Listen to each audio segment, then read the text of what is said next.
آپ نے پوچھا کیا امی لفظ ایسے شخص کے لیے استعمال ہوتا ہے کہ جو لکھنا پڑھنا نہ جانتا ہو؟ جی، لفظ امی ان پڑھ جاہل اور یا لکھنا پڑھنا نہیں جانتا اس کے لیے بھی استعمال ہوتا، لیکن جب یہ لفظ کسی خاص آدمی پر بولا جائے یعنی نبی کریم صلی اللہ علیہ وسلم کے لیے، اس کے معنی ان پڑھ یا جاہل کے نہیں ہوں گے۔ اعلیٰ حضرت امام اہل سنت فاضل بریلوی رحمۃ اللہ علیہ نے یہاں لفظ امی کا معنی کیا بے پڑھا، اس پہ توجہ کیجیے، ان پڑھ نہیں کہا، کیونکہ ان پڑھ تو ایک بدنام لفظ ہے۔ آج بھی آپ کسی آدمی کو کہتے او ان پڑھ کدھر آپ، وہ تو برا مان جائے گا، تو عام آدمی کو بھی آپ ان پڑھ نہیں کہہ سکتے، تو اس لیے اعلیٰ حضرت اس کا ترجمہ کیا بے پڑھا۔ اب اس کی ڈیٹیل کیا ہے؟ بے پڑھا کے معنی یہ ہوں گے کہ سب کچھ پڑھتا ہے، سب کچھ جانتا ہے، لیکن کسی استاد سے اس نے تحصیل علم نہیں کی۔ کیا مطلب؟ یعنی بے پڑھا جس نے کسی استاد سے علم نہیں سیکھا اور اس کے باوجود سب جانتا ہے، یہ معنی ہوگا۔ نبی کریم علیہ الصلوۃ والسلام پر جب لفظ امی کا اطلاق ہوگا تو اب آپ آئیے ڈیٹیل کی جانیں۔ لفظ جو ہے کتب لغت میں اصل کے لیے آتا ہے۔ حضور علیہ السلام کو امی کہنے میں ایک توجہ یہ ہے کہ جب دنیا میں پانی ہی پانی تھا، سب سے پہلے زمین کا حصہ برآمد ہوا پانی سے، وہ مکہ مکرمہ کی سرزمین تھی، بالخصوص وہ جگہ جہاں اس وقت خانہ کعبہ۔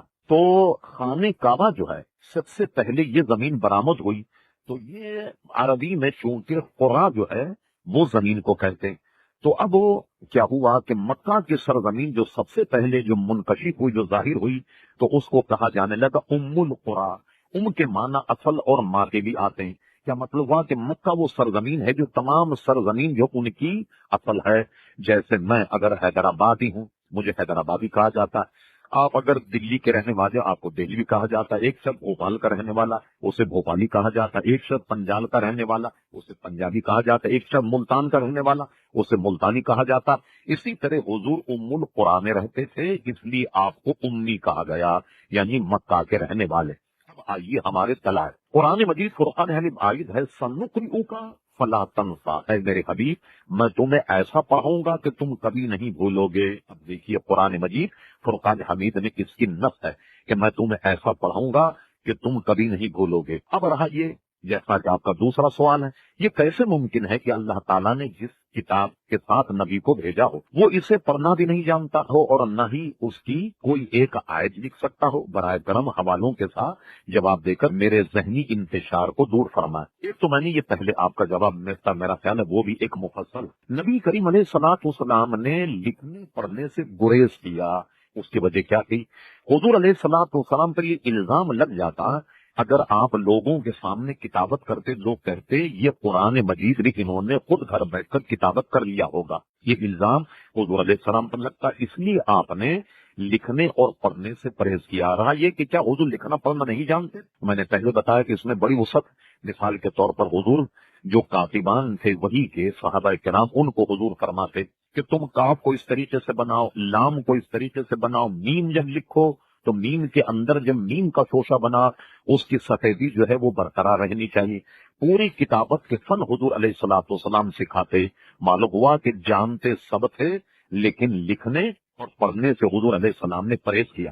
اگر کوئی شخص معاذ اللہ ثم معاذ اللہ اب بھی یہ کہے کہ حضور قطعاً لکھنے کا علم حضور کو نہیں تھا، اب آئیے خالد علی خان صاحب، پہلے تو میں نے قرآن مجید کی ایک آیت آپ کے سامنے پیش کری، سنقرئ کا فلا تنسا، میں تمہیں ایسا پڑھوں گا میرے حبیب تم کبھی نہیں بھولو گے، الا ما شاء اللہ، بھولو گے بھی جبھی جب رب کی منشا ہوگی، جب اللہ تبارک و تعالیٰ چاہے۔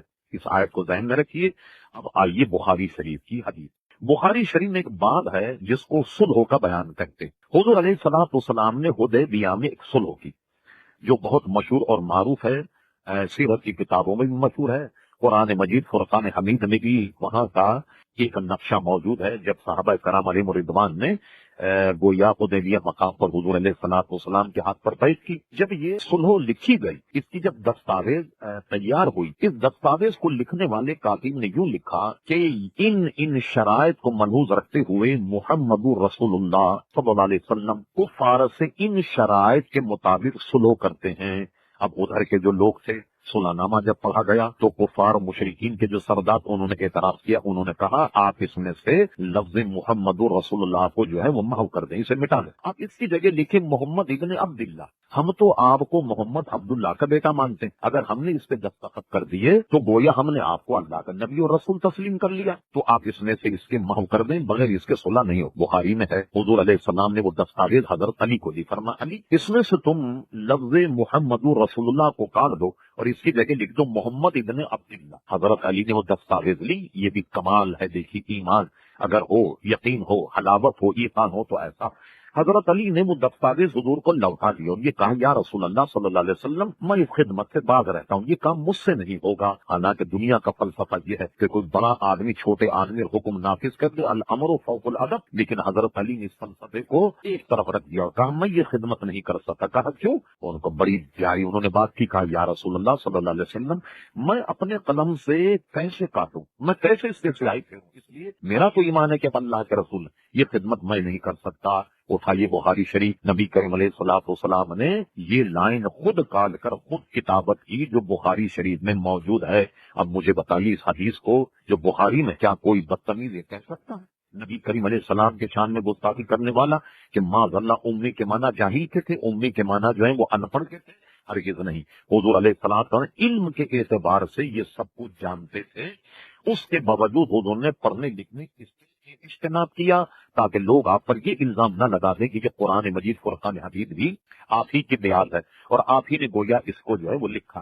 ایک نفسیاتی بات میں خالد علی خان نے بڑے ٹورنٹو کینیڈا سے سوال کیا تو میں سمجھتا ہوں کہ کم سے کم انتشار آپ کے ذہن کا دور ہو جائے۔ مجھے بتائیے کہ آج وہ مولوی اور وہ محدث اور وہ مفسر جو نبی کریم علیہ السلام کو ان پڑھ کہتے ہیں، جیسے مودودی صاحب یا ان سے ملتے ہوئے کچھ لوگ، مجھے بتائیے حضور کو تو ان پڑھ کہتے ہیں اور جن کی حدیثوں کو پڑھ کر یہ لوگ اپنے آپ کو شیخ الحدیث کہلاتے، شیخ القرآن کہلاتے ہیں، محدث کہلاتے ہیں، عالم کہلاتے ہیں، علامہ کہلاتے ہیں۔ غور تو کیجئے کہ جن کے کلمات کو پڑھ کر تم علامہ کہلا اور خود وہ ان پڑھ ہو، یہ کیا عقل ماننے کے لیے تیار ہے؟ جیسا کہ کسی شاعر نے کہا جو فلسفیوں سے کھلنا پھکا، جو نکتہ وروں سے حل نہ ہوا، وہ راہ ایک تاج والے نے بتلا دیا چند اشاروں میں۔ بڑے بڑے ذہین اور بڑی بڑی عقلیں پیچھے رہ گئی اور نبی کریم علیہ الصلوۃ والسلام کا اسلام اور دین جو ہے وہ غلبہ پا رہا ہے۔ اب آپ اس تناظر میں لفظ امی کی تفصیل ملاحظہ فرما لیجیے اور بار بار اس کو سماعت فرمائیے۔